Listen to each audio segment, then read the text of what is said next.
ஒரு கிராமத்தில் 2 மீனவர்கள் நண்பர்களாக இருந்தனர்.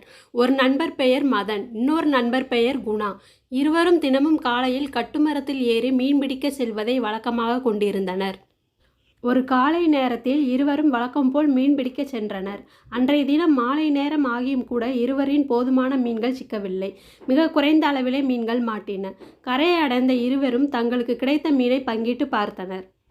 நண்பனே, இந்த மீன்களை விற்று அதில் கிடைக்கும் பணத்தை நம் இருவர் குடும்பத்திற்கும் போதிய உணவுப் பொருட்களை வாங்கி சமைப்பது கடினம். அதனால் மீன் விற்கும் பணத்தினை நம்மில் ஒருவரே எடுத்துக்கொள்ள வேண்டும் என்றான் குணா.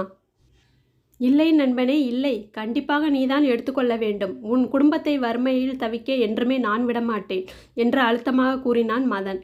ஒருவரை ஒருவர் விட்டு கொடுக்காமல் தொடர்ந்து பேசி கொண்டிருந்தனர். அந்த நேரத்தில் திடீரென சத்தம் கேட்டது.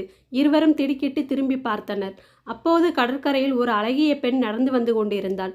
அந்த பெண்ணை பார்த்த மாத்திரத்தில் இருவரும் திகைப்புடன் வாயெடுத்து போயினர். அந்த பெண் தேவதை போல் காட்சி தந்தாள். அந்த பெண்ணின் முகத்தை இருவரும் புற்று பார்த்தனர். மீனவர்களை, என்ன அப்படி பார்க்கிறீர்கள்? நான் தான் இந்த கடலில் வசிக்கிற வனதேவதை. நீங்கள் இருவரும் ஏதோ வழக்கு நடத்தி கொண்டிருப்பது போல் தோன்றுகிறது. அது என்னவென்று அறிந்து கொள்ள வேண்டியே உங்கள் அருகில் வந்தேன். தேவதையே, உங்களை சந்தித்ததில் நாங்கள் மகிழ்ச்சி அடைகிறோம். நாங்கள் இருவரும் பிடிக்கிற மீனை பங்கு போட்டுக் கொள்வோம். இப்பொழுது எங்கள் குறைந்த அளவே மீன் கிடைத்துள்ளன. என் குடும்பம் வறுமையால் வாடும். அதனால் மீனை நீயே எடுத்துக்கொள் என்கிறான் என் நண்பன். என் குடும்பத்தை பற்றி எனக்கு கவலை இல்லை. ஆனால் அவன் குடும்பம் வறுமையில் வாடக்கூடாது. அவன் எல்லா மீன்களையும் விற்று கிடைக்கிற பணத்தை என் நண்பன் எடுத்துக்கொள்ளட்டும் என்று சொல்கிறேன். என் நண்பனோ அதனை மறுத்து என்னை எடுத்துக்கொள்ளும்படியாக சொல்கிறான்.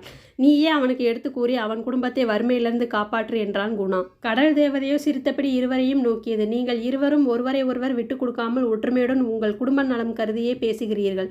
உங்கள் குடும்பத்தின் மீது நீங்கள் வைத்திருக்கும் அன்பும் நல்லெண்ணமும் என்னை மிகவும் கவர்ந்து விட்டது.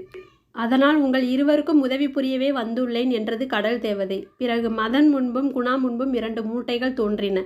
தேவதையும் அங்கிருந்து மறைந்தாள்.